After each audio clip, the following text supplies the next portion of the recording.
esta sesión intensiva de entrenamiento, vamos a tratar dos conceptos fundamentales. El primero es sobre cosas que no deberían ocurrir en debate, pero que en caso tal de que ocurran, ustedes tengan las herramientas para lidiar con ello, que es impugnar definiciones o saber denunciar cuando alguien hace algo incorrecto en un debate y que ustedes no se vean perjudicados. Esa es una de las primeras cosas que vamos a tratar en esta clase.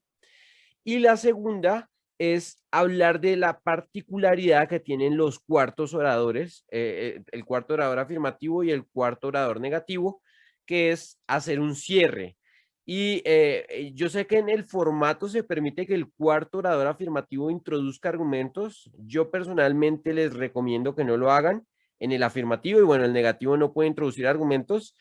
Y esos discursos de cierre, como no pueden introducir argumentos, tienen una labor particular y como es algo que no se sabe o no se aprende a hacer tan intuitivamente, pues entonces le quiero dedicar una parte a eso y ya al final nos dedicamos a hacer algunos ejercicios en donde yo más o menos les iré explicando cómo hacer ese discurso de cierre para que cuando ustedes compitan sepan cómo cumplir a cabalidad bien esa posición. Bien, no sé si haya dudas, si no, empecemos directamente. Sí, lo siento.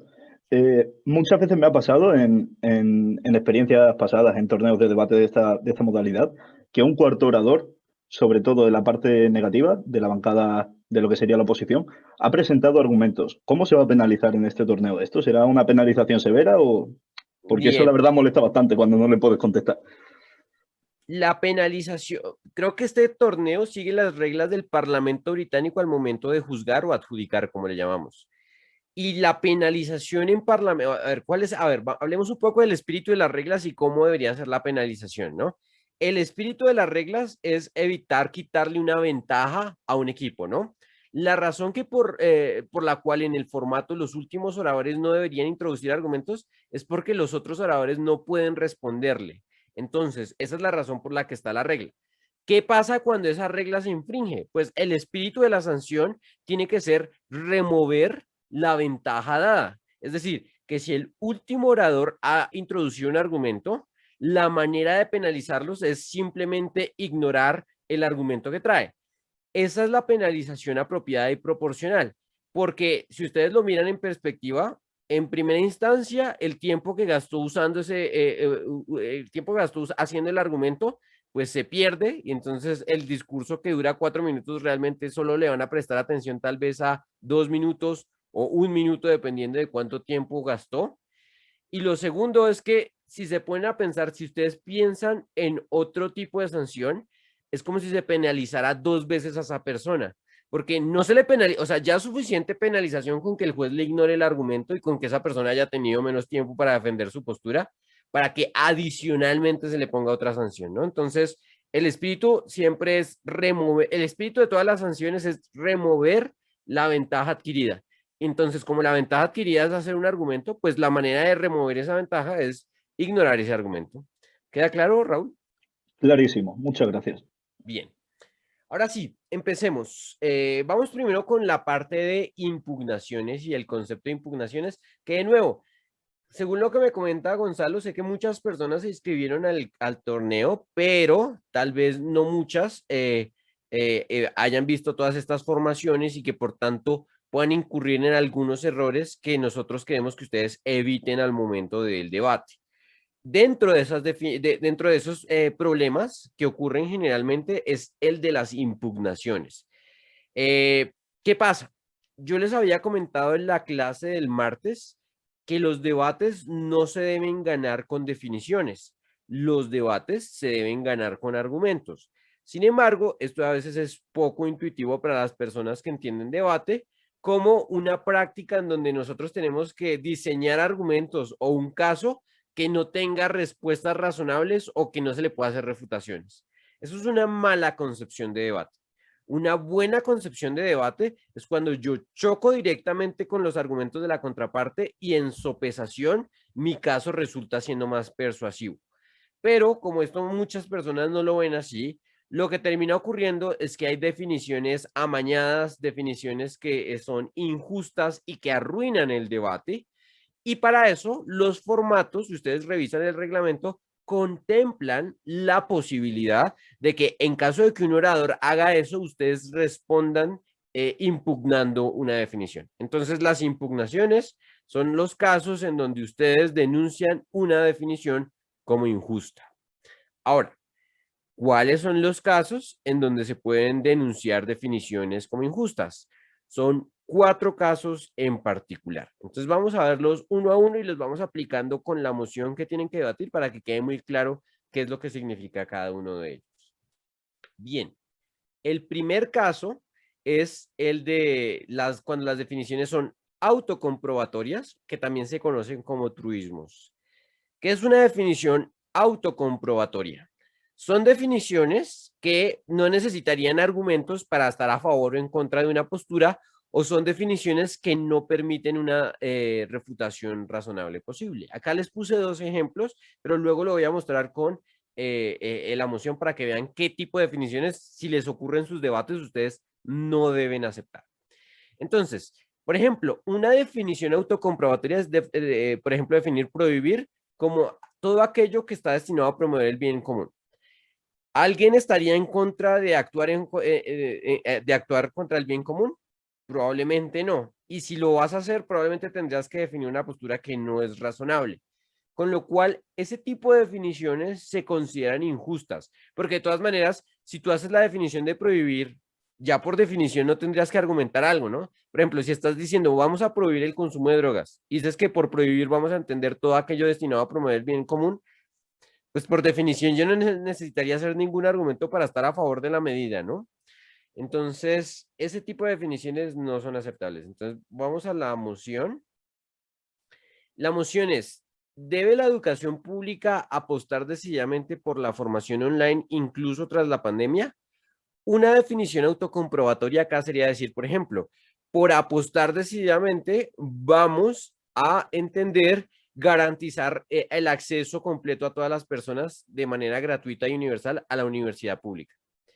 Eso sería una definición autocomprobatoria. Primero, porque si eso es cierto, pues no habría que hacer muchos argumentos a favor o en contra. Pero lo segundo es, no hay ninguna refutación razonable posible para decir por qué debería estar en contra de la universidad accesible y universal de manera gratuita. Entonces, ojo con eso, ¿no? Por formación online, por ejemplo, otra definición autocomprobatoria sería que les dijeran formación online es toda aquella formación que es virtuosa y hace crecer a los humanos y alcanzar la felicidad. Si les dan ese tipo de definiciones, probablemente es una definición autocomprobatoria. ¿Es esto claro o no es claro? Antonio, ¿tienes una pregunta? ¿Qué dice Antonio? ¿Tienes el micrófono cerrado? Sí, mi pregunta era el tema este de las normas sobre el debate. ¿Hay normas escritas sobre cuáles son las reglas en el debate? Claro. Bueno, varía según el formato, ¿no? Todos los formatos generalmente lo que buscan y el espíritu de que existan formatos en debate es garantizar el principio de igualdad. Entonces, piensa que los formatos existen para mitigar algo que ocurre en la vida cotidiana, que es que la persona que se siente segura habla más que otras y por tanto puede ser más persuasiva, pero es porque habla más tiempo y no le da la oportunidad de hablar al tímido. O es porque a veces ciertas personas hablan de manera más fuerte, gritan o intimidan y entonces eso termina siendo una postura ganadora. Para literalmente limpiar el debate, se inventan reglas para garantizar igualdad, pero las reglas varían dependiendo de la finalidad de los debates, ¿no? Me En este imagino que habrá caso, un moderador, ¿no? En el debate.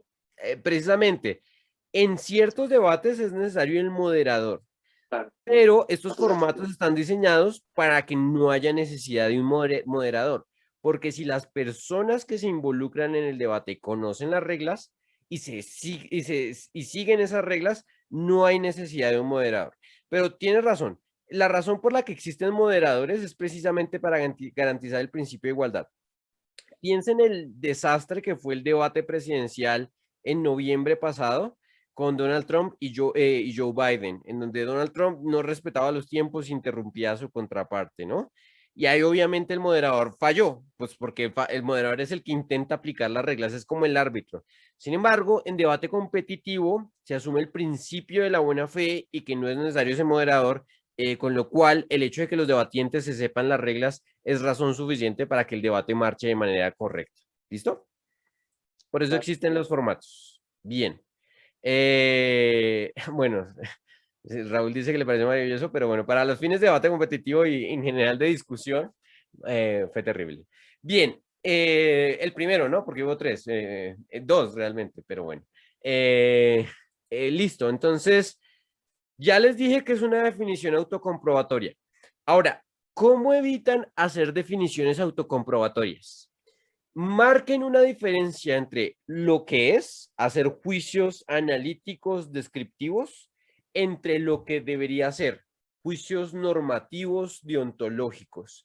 Generalmente muchos equipos hacen definiciones autocomprobatorias no porque quieran arruinar el debate o quieran jugarle una mala pasada a la contraparte, sino porque a veces consideran que pensar con el deseo, marcar o dejar las palabras marcadas con ese deseo de lo que quieren que pase, es lo que es algo positivo, pero no. Nosotros ya vimos en la clase anterior que la razón de ser de las definiciones es que se dé un debate en los mismos términos, que estemos hablando de lo mismo. Las definiciones no son particularmente un factor de victoria. Entonces, yo les recomiendo que tengan en cuenta eso al momento de hacer definiciones, que no piensen con el deseo, piensen con lo que, o sea, sean justos y hablen de lo que es, porque si no, puede haber impugnaciones. Bien. Segunda definición que se puede impugnar. A ver, Antonio, dime. O sea, que la clave en el debate sería hacer afirmaciones, pero siempre razonándolas, ¿no? Con un argumento coherente y lógico. En debate lo que te hace ganar y lo que te hace ser persuasivo es los argumentos, no las definiciones. Si intentas ganar con definiciones, probablemente estás haciendo algo mal. ¿Listo? Bien, entonces, vamos con el segundo tipo de definición que son inaceptables en los debates, que son las definiciones cerradas temporalmente. ¿Qué significa esto? Que a menos que la moción diga que ustedes tengan que debatir en un momento particular de la historia, se asume de manera predeterminada que los debates ocurren en el presente. Siempre. O sea, la moción no lo tiene que decir, pero por regla general, un debate ocurre en este caso, en el 2021, en este caso, marzo de 2021. A menos de que una moción diga, asumiendo que estamos en 1492, se debería colonizar América, pues ahí ya cambia, ¿no? Porque la moción te está diciendo, debate como si estuvieras en esa época. Pero de lo contrario, ustedes debaten en el presente. Ahora les voy a explicar la razón de ser de esta regla. Esta regla generalmente se aplica es para que las expectativas de los debatientes no queden desfiguradas. Entonces, volvamos a la moción. Por ejemplo, les voy a decir una definición impugnable. Una definición impugnable sería lo siguiente, es decir, vamos a debatir esta moción en 2500, cuando todas las personas tengan celulares, cuando las personas tengan capacidad de comunicarse mentalmente y cuando la inteligencia artificial supla todas las necesidades de pobreza. En ese contexto vamos a debatir si la educación debería apostar decididamente a la formación online. Si alguien les dice eso, pues entonces está haciendo algo injusto, porque literalmente está cambiando las condiciones de la realidad para ajustar su caso y que su caso sea posible. Esto también lo podría hacer la oposición, ¿no? La oposición podría decir, miren, este debate lo tenemos que debatir en los años 1900 cuando no hay computadores y no hay comunicación online y ni siquiera hay internet. Hacer esto significaría sacrificar el tiempo y el derecho a la educación de las personas. Eso es algo que pues definitivamente arruinaría el debate y esa es la razón de ser por la que las definiciones no pueden estar marcadas temporalmente, ¿no? O sea, uno debate siempre en el presente, en el status quo. Creo que esta es clara, ¿no? Yo no creo que tenga que enfatizar mucho en esto. Bien. Cuarto tipo de definición que se debe impugnar o que ustedes pueden escuchar. Espérenme, reviso el chat. María García me dice, ¿uno puede hacer comparaciones con el pasado? Sí. Ustedes pueden hacer argumentos por analogías, pero entonces tienen que construirlas muy bien. Y también, solo para ir ayudándoles, probablemente también tienen que evitar hacer argumentos que sean falacias históricas, ¿no? Que es decir, como se hizo antes en la historia, entonces se debe hacer en el futuro, ¿no? Entonces uno podría decir, un tipo de argumento que generalmente es flojo, es decir, miren, en el pasado hemos venido estudiando presencialmente y ha funcionado, por tanto deberíamos hacerlo en el futuro. A menos de que ese argumento esté bien razonado, se presente una analogía buena, pues eso no es un buen argumento, es una falacia histórica. Ahora, Natalia me pregunta, ¿y se pueden plantear expectativas a futuro? Pero por supuesto que sí, ¿no? De hecho, como están hablando de una emoción que es una política pública o que puede ser una potencial política pública, ustedes lo que pueden hablar es de especulaciones a futuro, pero siempre teniendo en cuenta lo que vimos en la clase de argumentación, con el eje de probabilidad y con el eje de relevancia. Toda especulación a futuro tiene que estar bien sustentada. Entonces, por ejemplo, si alguno de ustedes quiere decir, esta medida probablemente va a generar una deserción masiva de estudiantes universitarios, claro que es permitido hacer ese tipo de argumentos, pero el punto y la pregunta que se tienen que hacer es, ¿qué tan persuasivo es eso? ¿Será que en un discurso de 4 minutos podría demostrar que eso es realmente plausible o que es lo suficientemente probable como para tomarlo como un riesgo que es importante o relevante para la moción? Entonces, ese tipo de cosas sí la pueden hacer, ¿no? Entonces, ya les expliqué un poco. A mí lo que me importa es que ustedes entiendan el fundamento detrás de cada una de estas reglas para que después no se las tengan que aprender de memoria y ustedes simplemente cuando lo razonen digan, no, pues esto no entra, ¿no? Bien, ahora, la tercera definición que se puede impugnar es que algo se cierre en términos espaciales, ¿no? Entonces, esta regla varía dependiendo de los torneos. Les voy a decir cómo probablemente va a funcionar en el torneo que van a estar compitiendo, pero les voy a decir la regla y el espíritu general. Cuando los torneos son internacionales y estamos debatiendo con personas de diferentes contextos, diferentes experiencias de vida, es importante hacer que el debate pase en lo que en debate competitivo llaman una democracia funcional. ¿Qué significa esto? Entonces, hay un poco de historia sobre el mundo de debate competitivo. Debate competitivo surge como una iniciativa de intentar promover valores democráticos, ¿no? Entonces, antes se conocía que los formatos eran una forma de promover las democracias liberales occidentales, pero cuando esta práctica dejó de ser parte de solamente de las élites europeas y élites norteamericanas, más que todo élites anglosajonas, el concepto se actualizó a democracia funcional, es decir, siempre vamos a asumir que estamos en un contexto en donde, bueno, tenemos una democracia, no será perfecta, puede ser la de un país en vía de desarrollo, un país desarrollado, puede que haya partidos políticos extremistas, puede que hayan problemas con el sistema de pesos y contrapesos, pero en esencia cumple las condiciones necesarias de una democracia, que es que las personas puedan expresar sus preferencias políticas a partir de un sistema electoral, que en cierta medida institucional o legalmente exista un Estado de Derecho que garantice que no haya arbitrariedades con el ejercicio del poder y que haya un mínimo de libertades civiles para la vida política y la vida cotidiana, ¿no? Eso es como la esencia de una democracia. Entonces, en debate se asume que uno siempre está en ese escenario y la razón de ser de eso es que piensen, por ejemplo, yo soy de Colombia, supongo que todos ustedes son de la región de Extremadura, es comunidad autónoma, no lo sé bien, me Sí, disculpo sí, porque la mayoría no somos de conozco muy Extremadura. bien.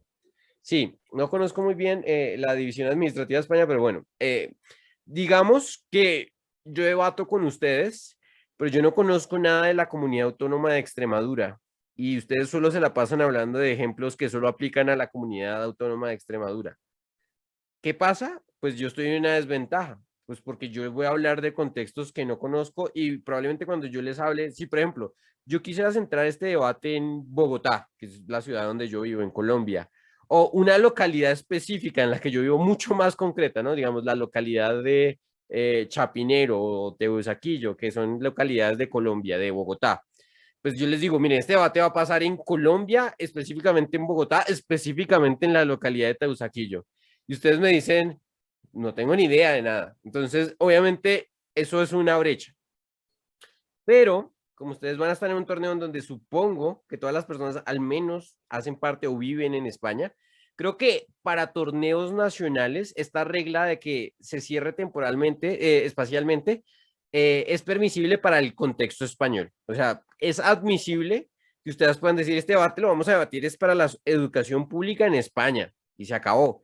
Y no sería nada malo porque todo el mundo debería conocer en principio el contexto de la educación pública en España, ¿no? O sea, puede que algunas personas de la comunidad autónoma de Extremadura eh, que estén estudiando en esta universidad no sean de la comunidad autónoma de Extremadura, pero pues sí pueden ser de España.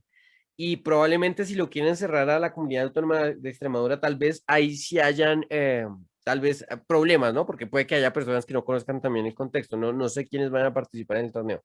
Entonces yo les diría que esta regla la pueden aplicar para este torneo diciendo que el debate va a tomar lugar en España y la educación pública en España. Bien, ¿listo? Entonces eso es admisible. A ver, Raúl me pregunta. No hay ningún problema en traer ejemplos internacionales sobre la moción, no desde la parte de la definición, sino en la parte argumentativa. Sí, no hay ningún problema. Ahí tienes razón, Raúl, ¿no? O sea, recuerden el espíritu de la norma. Esta norma existe es para evitar que una persona tenga un conocimiento especializado de una región inaccesible para los demás. Sin embargo, conocer de buenas experiencias internacionales y en general leer lo que una persona razonable promedio podría leer, que incluye ejemplos internacionales, no está mal. De hecho, es algo que se debía incentivar. Entonces, ahí no hay problema y ahí estarías muy bien, Raúl. Bien, último tipo de definición impugnable y es las definiciones que se conocen como evasivas o ardilla. Este tipo de definiciones son las definiciones que no tienen un vínculo claro o lógico con la moción. Es decir, vamos a definir una cosa con otra. Entonces les voy a poner un ejemplo. Ahí les puse algunos ejemplos raros, ¿no? Entonces definir tren como un avión. Eso sería una definición ardilla. En este caso, miren cuál sería una definición ardilla. Por formación online entendería la formación presencial en la universidad con la posibilidad de consultar el celular en clases presenciales.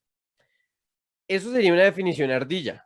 Y la razón de ser de que es una definición ardilla es porque no hay un vínculo, o sea, hay un nexo medianamente con lo que estoy presentando, pero no, o sea, formación online no tiene que ver con lo que yo definí. Y eso sería una definición ardilla porque está huyendo el debate, o sea, cambia la naturaleza total del debate. Antonio, ¿tienes una pregunta?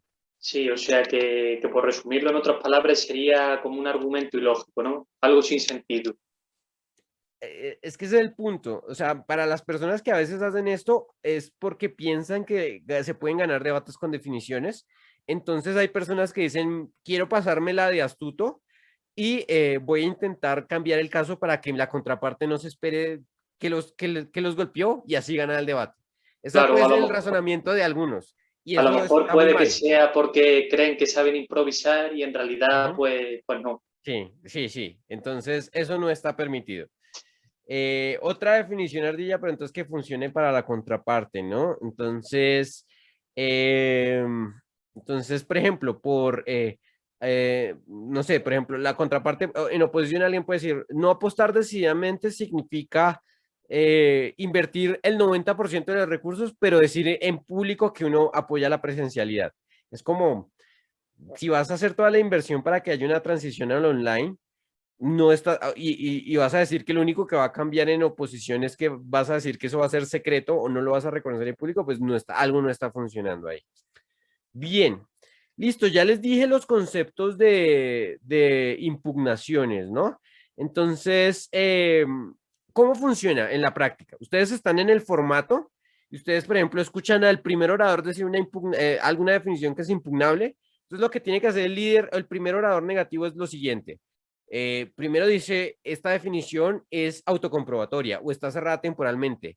presenta una nueva definición y ahí sí continúa con el debate. Ojo con el procedimiento para activar la impugnación. Solo vale impugnar una definición si, uno, entra dentro de las 4 causales, 2, si un orador explícitamente la impugna, y 3, si el orador que explícitamente impugna trae una nueva definición al debate. ¿Listo? Entonces, ahí yo creo que no hay problema. Algunas generalidades que quería terminar acá es que las impugnaciones deben intentar evitarlas al máximo y esto es súper importante, ¿no? Las impugnaciones son solo en esas 4 causales, pero en los debates puede ocurrir que ustedes hayan escuchado una definición de educación online que no les gustó para nada, que les pareció súper mediocre y entonces ustedes tienen como esa tentación de decir, uy, voy a impugnar esa definición porque yo investigué una mejor y la mía va a sonar mejor. Yo les diría, intenten evitar eso al máximo, porque primero no entraría dentro de una causal. Una definición mediocre sigue siendo una definición. Y recuerden que uno no va a ganar con definiciones. Las definiciones es para ponernos de acuerdo en qué vamos a debatir. Entonces, si a ustedes les parece una definición mediocre que no les gusta, pues no sé, que está ahí, pues no la impugnen. Lo que sí puede hacer la posición es complementar o ampliar la definición. Eso sí lo puede hacer un equipo estratégicamente para que haya más claridad sobre el debate, pero no hay necesidad de impugnar si no ocurren los 4 casos anteriores. Y solo en los casos en que realmente ustedes vean que hay como mala fe o realmente sería un desastre el debate si esas definiciones persisten, pues háganlo. De resto, adáptense. Si tuviera más tiempo, les explicaría esto de la brecha entre el problema y la solución, que es básicamente identificar que un caso no tiene sentido, que no alcanza el impacto. Es más, se los voy a explicar rápidamente. ¿Qué es la brecha entre el problema y la solución? Generalmente todas las mociones tienen un problema y la postura a favor es una manera de resolverlo y la postura en contra es una forma de resolver ese problema. La brecha entre el problema y la solución ocurre cuando un equipo pone muchas reservas o excepciones a su caso para intentar evitar que la contraparte lo refute. Y les voy a decir porque eso es una pésima idea. Si yo estoy en la moción, se debería legalizar las drogas. Y digo, estoy a favor. Y digo, voy a legalizar las drogas, pero solo voy a legalizar las drogas para usos medicinales, el caso de la marihuana, o lo voy a legalizar incluso solamente con un fuerte procedimiento burocrático. Si ese es mi plan de legalización y mi primer argumento es, esto va a acabar con el conflicto armado en Colombia o esto va a acabar con el narcotráfico en América Latina, pues ese argumento no se sigue del plan, pues porque la mayoría del narcotráfico es de la cocaína, no de la marihuana, y la mayoría del narcotráfico es para el consumo recreativo, no para el consumo medicinal. Con lo cual, poner reservas o cerrar su caso no es estratégico, ¿no? Entonces, detéctenlo muy bien en los momentos de hacer refutaciones. Bien. Veo que hay una gran pregunta de Raúl. Dice, a veces también me ha sucedido a mí y a mi equipo que la bancada contraria ha impugnado nuestra definición de forma errónea. La penalización sería similar a la que comentaste antes. Bien, entonces, bueno, ya que Raúl toma este tema, pues hablemoslo. Hay unos casos particulares que se llaman en debate topicality o debates de definiciones y funcionan de la siguiente manera. El primer orador afirmativo presenta una definición y luego el primer orador negativo impugna esa definición. Al segundo orador afirmativo le parece que la impugnación no va a lugar y el segundo orador afirmativo impugna la definición del primer orador negativo. Pero entonces al segundo orador negativo no le gustó la nueva impugnación que da el segundo orador afirmativo y vuelve a impugnar. Las impugnaciones se pueden hacer en forma de zigzag, igual. Lo único que se pide para las impugnaciones, o sea, todos los oradores en principio pueden impugnar siempre y cuando se siga ese conducto regular de que el primer orador negativo impugnó al primer orador afirmativo, y luego el segundo orador afirmativo impugnó al primero negativo, y así podría irse todo el debate, ¿no? Y luego los jueces juzgan sobre cuál definición les pareció más divertida o la mejor. Pero pues eso es un terrible debate, pues porque no termina debatiéndose lo que invitaba a debatir la moción, sino la definición. Entonces, en esos casos, pues no es que haya una sanción. Los equipos siempre tienen la posibilidad de responder a la impugnación y volver a instalar una definición o reinstalar la definición. pero pues, o sea, de verdad que es algo muy extraño y es algo que habla muy mal de, pues, del debate, ¿no? Porque termina siendo horrible, ¿no? Pero sí, eso es lo que puede pasar, Raúl. No sé si eso te aclara la duda, ¿sí? Bueno, supongo que sí. Sí, sí, sí, sí, Bien, sí, sí. bien, bien. Entonces, ¿por qué le dediqué tanto tiempo a esto? Les dediqué tanto tiempo a esto es porque a veces ustedes, como no tienen tanta experiencia en debate, un equipo que es medio sagaz, estratégico, intenta engañarlos o los pone en una posición incómoda y ustedes no saben responder y la verdad eso arruina el debate, eso pierde el sentido académico del ejercicio y a veces es algo indeseable, por eso las reglas lo prohíben y quería dedicarle ese tiempo por si acaso algún equipo quiere aplicar esas tácticas con ustedes y no quiero que tenga éxito. Bien, eso era la primera parte de esta clase. Ya vamos a la segunda parte y última parte, a ver si nos alcanza el tiempo para hacer algún ejercicio sobre ello. Y es sobre los discursos de cierre. Entonces, los discursos de cierre se les conoce como discursos de látigo. ¿Por qué se les conoce como discurso de látigo? La historia de esa palabra tiene que ver con la manera en que funciona el Parlamento británico. Los parlamentarios al momento de aceptar una ley generalmente tenían a ciertas personas que estaban detrás de todos los congresistas o parlamentarios para forzarlos a estar en la sesión y que dieran el voto ya sea a favor o en contra, porque a veces necesitaban cumplir el quórum. Esa gente que se encargaba de llevar a la gente a votar es lo que se conocía como los whips o en español se le traduce como los látigos.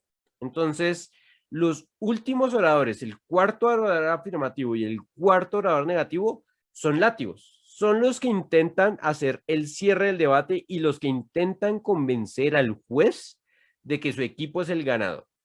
Antonio, dime.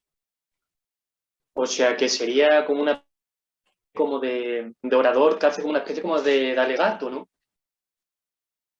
Más o menos, ya vamos a ver las partes de este discurso. No, en principio no es tan alegato porque el alegato tiene las posibilidades de traer carga argumentativa nueva, pero no, esto es simplemente una interpretación del debate para decirle al juez, mire, lo que pasó en el debate fue esto, por estas razones mi equipo se sobrepone al de la contraparte y si usted valora el criterio A, B y C, entonces nosotros debemos ganar este debate. Eso es lo que hace un látigo, ¿no? Entonces es como una, es juzgar sesgadamente el debate, ¿no?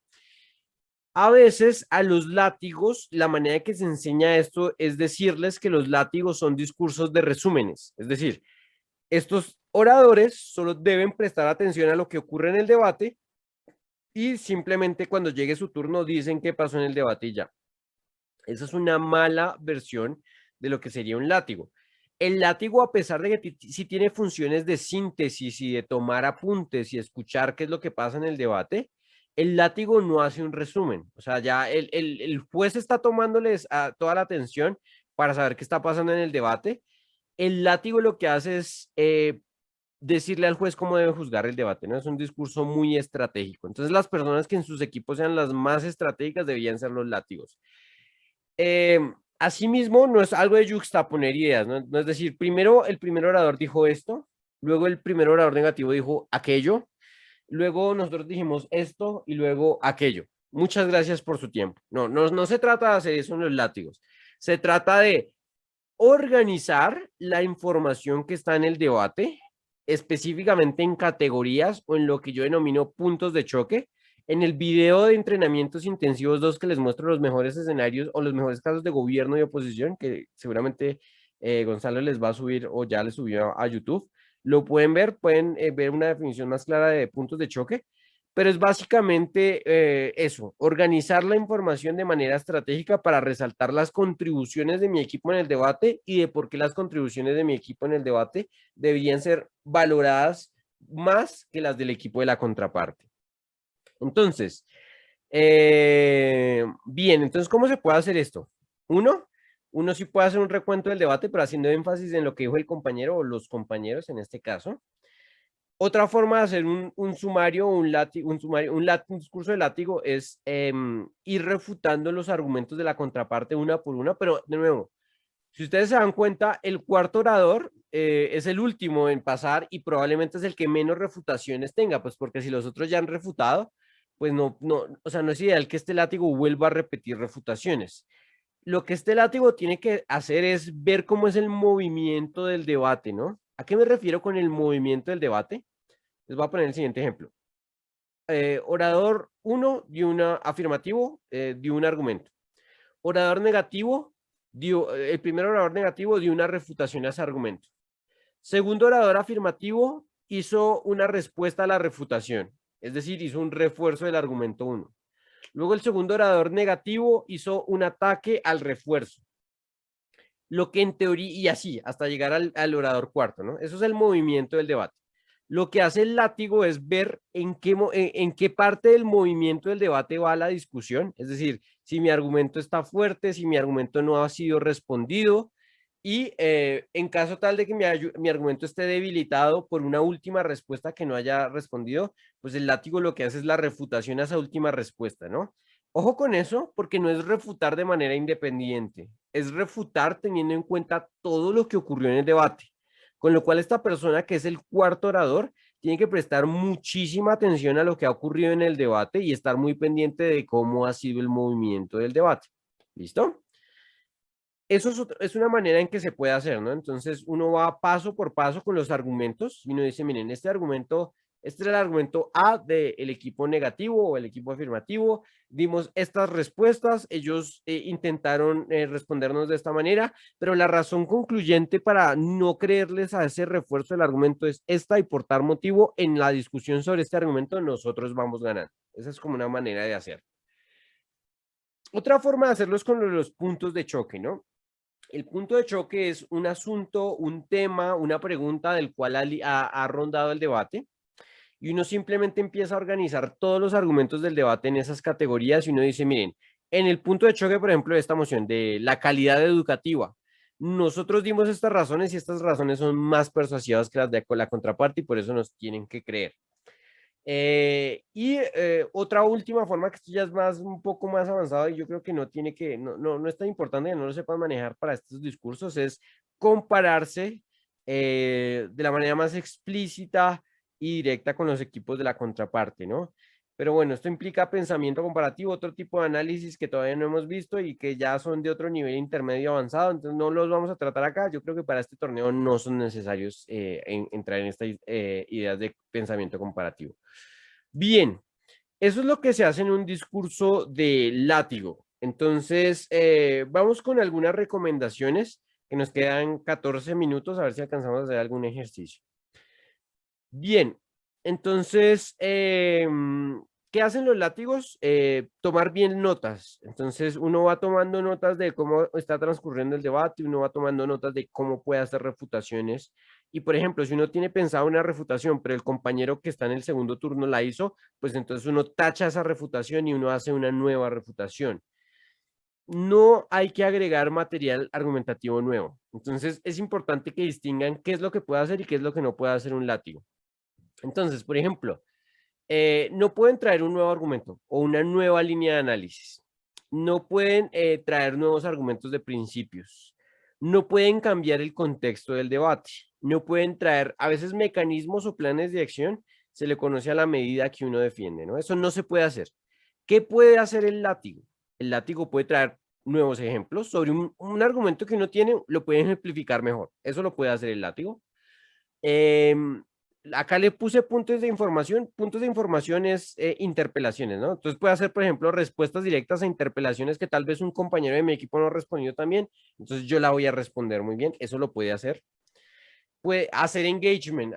Esta expresión es un anglicismo importante en el mundo del debate y es involucrarse en el caso de debate. No vamos a hablar mucho de eso, no importa si no lo profundizamos. Es simplemente involucrarse en el caso de la contraparte. Ya te doy la palabra, Antonio. Puede refutar, clarificar cosas que no sean claras en el debate, traer impactos a un argumento. Esto sí, esto está en el límite de lo novedoso, pero sí. ¿Y por qué se permiten impactos? Porque uno, en teoría, le da la oportunidad a la contraparte de anticipar cuál puede ser la mejor versión posible del argumento. Y pues si uno simplemente materializa la mejor versión posible del argumento, pues es completamente posible. Y también se pueden hacer nuevas defensas a argumentos o hechos que ya se presentaron, o en general cualquier cosa razonable que se pueda esperar en el debate, ¿no? O sea, lo que no se puede hacer es hacer cosas que la contraparte no esperaba. Ahora sí, Antonio, dime. Sí, bueno, mi pregunta era de si se podía hacer como una especie como de matización al argumento que tu compañero de equipo haya hecho.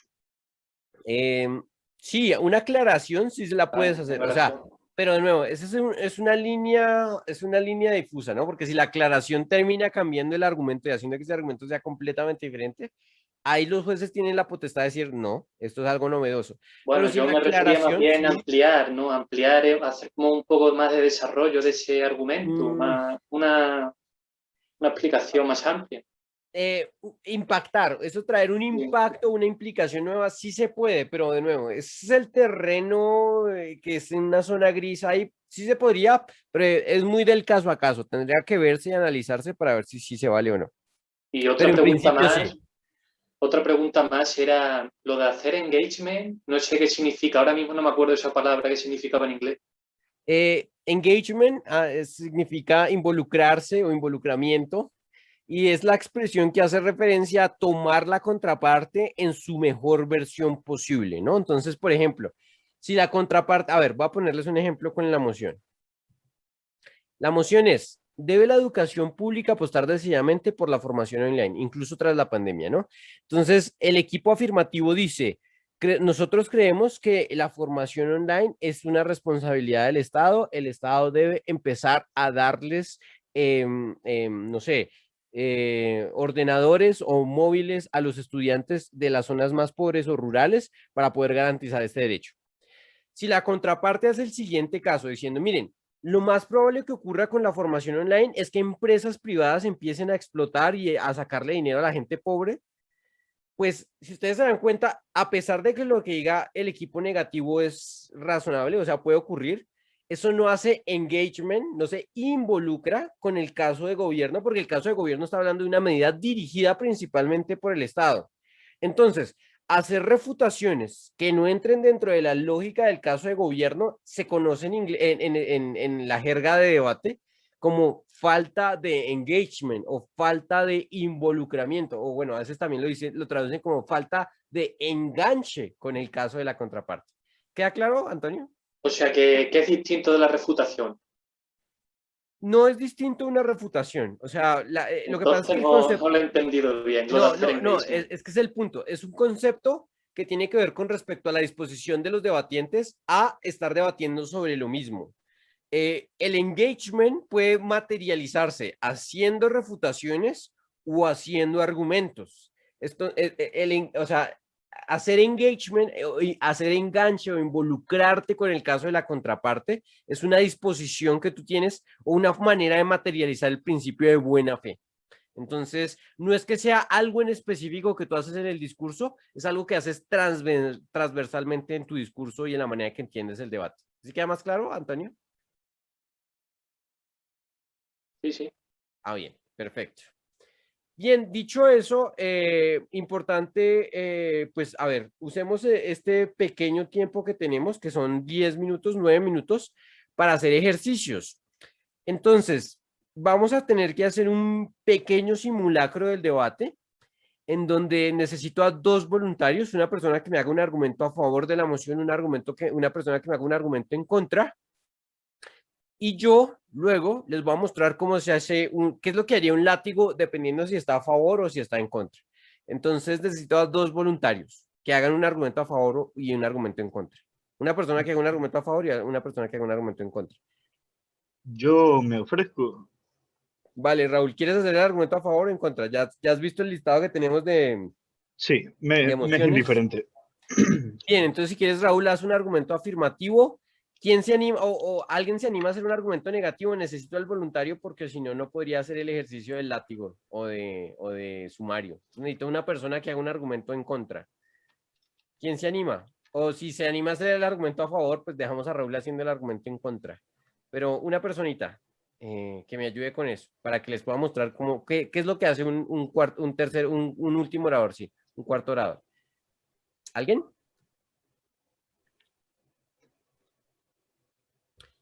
No. Si no tenemos a esa persona, entonces voy a tener que explicarles en función, bueno, o sea, vamos a dar que Raúl haga un argumento y voy a tener que inventarme el argumento en contra y yo les explico cómo sería el ejercicio. No quedaría tan bien, pero ahí les diría. ¿Listo? ¿De cuánto tiempo más o menos el discursito? ¿Cuánto quieres? Un argumento puede ser de 2 minutos o 3 minutos máximo, porque tenemos poco tiempo. Sí, vale. Pues si me das 30 segundos. No, pues tienes 1 minuto, tienes 2 minutos para prepararlo, no te preocupes, nos alcanza el tiempo.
A ver, tengo un comentario por aquí.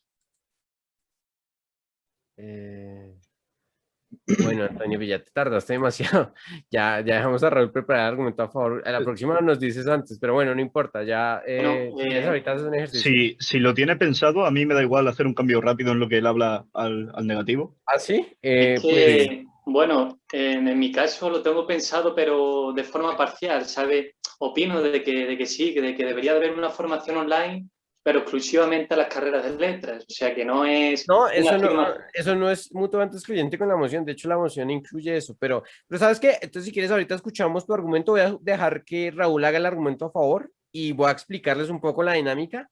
Y luego escuchamos tu idea si nos da un poco de tiempo para finalizar con eso. ¿Te parece, Antonio? Bueno, y si no, no hace falta, si no, ya el próximo día lo explico. Vale, listo. Venga, Entonces, gracias. Raúl, Bueno, pues en 3, 2, 1. Buenas tardes. Como orador que se postula a favor de la moción, vamos a intentar explicar un poquito por qué deberíamos estar a favor de la educación pública de forma online, transversalmente hablando. ¿Por qué? Pues voy a presentar el siguiente argumento. Es más accesible. Y además va a ser más accesible por dos motivos. Porque va a ser más accesible de forma horaria y además va a ser más accesible de forma situacional, de posición.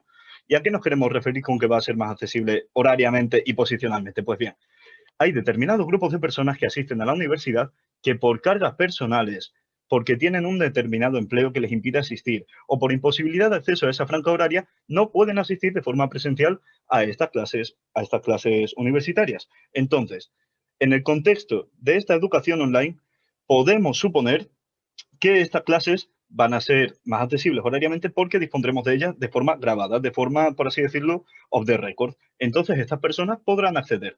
Además, también existe un determinado grupo de personas a los cuales les es imposible acceder a esta clase, a esta formación, por una situación geográfica. Imaginemos una persona que quiere asistir ahora mismo a una clase aquí en Extremadura, pero se sitúa en la Comunidad Autónoma de Madrid. Le es imposible asistir a esta clase. Sin embargo, de forma online estamos paliando por completo esta problemática. ¿Por qué? Porque o bien puede acceder con simultaneidad horaria a la clase o bien puede acceder mediante esas posibles grabaciones al contenido que se está aplicando. Así que, más o menos, por estos dos motivos, porque tendremos una mejor accesibilidad horaria y una mejor accesibilidad situacional, consideramos que deberíamos postularnos a favor de esta moción. Muchas gracias. muy bien. Muchísimas gracias, Raúl. Entonces, vamos a hacer lo siguiente. Yo no voy a hacer el argumento en contra, pero entonces va a pensar que existió el siguiente argumento en contra. En contra se dijo que la educación online generaba menos accesibilidad a la educación pública porque las personas de zonas rurales no tienen buen acceso a Internet y porque las personas de bajos recursos en términos socioeconómicos no tienen aparatos o dispositivos móviles con los cuales conectarse a Internet. ¿Listo? Entonces, digamos que pasó eso. ¿Qué es lo que haría un cuarto orador afirmativo y qué es lo que haría un cuarto orador negativo? Entonces voy primero con el cuarto orador afirmativo y luego voy con el cuarto orador negativo. Entonces yo diría lo siguiente. Bueno, en este debate tuvimos dos argumentos. Los dos argumentos chocaban bajo una misma idea, que era el punto de choque de accesibilidad en educación pública. Nosotros dijimos que la accesibilidad mejora en términos geográficos y en términos horarios. La contraparte dijo que la accesibilidad se ve afectada en términos socioeconómicos y básicamente de prestación de un servicio público como el Internet. Señor juez, usted en este punto debe preguntarse cuál tipo de accesibilidad es más importante y cuál tipo de problema se puede mitigar mejor. En el lado afirmativo, nosotros decimos que el Estado tiene un incentivo muy grande a suplir en el corto plazo los problemas socioeconómicos y de acceso a Internet. Es fácil conectar a la población dada que ya la tecnología está desarrollada, es fácil pagar subsidios o facilitar el crédito para que las personas adquieran dispositivos móviles para estudiar. En ese orden de ideas, como los perjuicios de la contraparte son mitigables y nuestros beneficios son mucho más exclusivos, porque de hecho no hay posibilidad que en la presencialidad las personas, por ejemplo, tengan la posibilidad de ahorrar el tiempo de transportarse entre sus hogares o el lugar de donde quieran a la universidad. Y no hay posibilidades, por ejemplo, para las personas que trabajan de tener esa posibilidad de ir a la universidad porque o es trabajar o es estudiar. Como esos beneficios son exclusivos, en el punto de choque de accesibilidad, nosotros hemos ganado. Bien, y si ustedes se dan cuenta, lo que yo hice ahí fue analizar lo que pasó en este debate imaginario y intentar convencer al juez que del lado de afirmativo o del lado de gobierno estamos ganando. Ahora voy a hacer el ejercicio en el lado negativo. Entonces, más o menos empiezo igual. Señor juez, en este debate hubo dos argumentos. Los dos argumentos chocaban o el punto de choque era respecto a la accesibilidad de la educación pública. El equipo de gobierno nos dijo que el equipo afirmativo nos dijo que esto es bueno en términos de tiempos y en términos de geografía. Nosotros les dijimos que la accesibilidad afecta a un grupo de especial protección como son las personas pobres. ¿Cómo debería adjudicar este debate, señor juez? Nosotros consideramos que las personas de las que habla el equipo afirmativo son personas que tienen cierto tipo de ventajas, es decir, pueden tener la posibilidad de estudiar en su casa o en un parque en donde quieran, o pueden ya tener un trabajo, y con lo cual es una población con ciertos privilegios que por tanto no debería ser tan importante hacer una política pública para ayudarles a favorecer sus privilegios, pero en nuestro lado estamos hablando de una población que realmente no tiene alternativas, que depende totalmente de las acciones estatales y que con esta acción estatal podría estar haciendo un daño irreversible. Porque si bien podemos conceder que la contraparte pueda dar servicios para que todos accedan a Internet, estas políticas no ocurren de un día para otro, pueden tardar 6 meses, un año, lo que implica que en un año podemos tener una generación perdida y hacer daños irreparables para personas en términos de competencia, y en un mundo tan competitivo no nos podemos dar ese lujo. Con lo cual, si vamos a evaluar la accesibilidad, prioricemos a las personas de grupos de especial protección, miremos que no hayan daños irreversibles y creo que eso ocurre mucho mejor en el lado negativo que en el afirmativo. Por eso, por favor, considere que el equipo negativo gana. Y ya. Y si ustedes se dan cuenta, en ambos lados, lo que los látigos estaban haciendo es intentar jalar para un lado o para el otro, que el juez pensara que es lo más importante en el debate. Esa es la función de un látigo y eso es lo que en esos 4 minutos ese último orador tiene que hacer. ¿Hay preguntas sobre esto? ¿Todo claro? A ver, esto es una duda rápida. Ningún Sí. juez se lo va a tomar a mal si eres muy descarado y dices, por eso creo que debería actuar a favor de nuestro equipo, por eso creo que el equipo rival ha perdido. Sí, bueno, lo pueden hacer, ¿no? Pues, o sea, la idea es que ustedes lo hagan de la manera más explícita posible, no creo que se lo tomen a mal. De hecho, en debate competitivo, por lo menos en el formato parlamento británico, está muy normalizado. No sabría cómo lo tomen los jueces de acá, pero pueden decir, miren, pueden tomar una postura más humilde y decir, y por eso consideramos que este argumento definitivamente tendría que tener un mayor peso en la adjudicación con respecto al de la contraparte, ¿no? Pueden decir eso. Pero Vale, sí, perfecto. pueden hacerlo. ¿Listo? Antonio. Sí, mi pregunta es que que supuestamente los jueces deberán de saber el reglamento, ¿no? Y la normativa que rige en el debate. Sí. Porque, bueno, sé de casos de otros años de que hay jueces de que, bueno, pues que no llevan la normativa aprendida y no sé, Bueno, se dejan eso llevar por las sería emociones también. un punto a mejorar, ¿no? Un punto a mejorar porque en teoría las personas jueces deben saber el reglamento y deben fungir una función de persona razonable promedio. Si juzgan de oficio, pues obviamente las reglas cambian y esto cambiaría un montón, pero hasta donde tengo entendido, los jueces, según el reglamento y lo que me ha comentado Gonzalo, son personas razonables promedio, en teoría deberían saber el reglamento. Con lo cual, pues si no lo saben, ya es una oportunidad de mejora para el torneo, pero pues yo no lo conozco muy bien y doy el principio de buena fe de que espero que los jueces sepan las reglas. ¿Listo? Vale. Bien, eso ha sido todo por el día de hoy. Espero que les haya servido, que todo haya quedado claro. Em, bien, ya ahí Raúl sabe que los jueces son experimentados, entonces es una prenda de garantía. Espero que todo haya quedado muy claro y que estén muy bien, que les vaya muy bien en el torneo del sábado. Muchísimas gracias. Buenas Vale, tardes, hasta luego. hasta luego. Muchas gracias, adiós. Hasta luego. Chao. Gracias, hasta luego.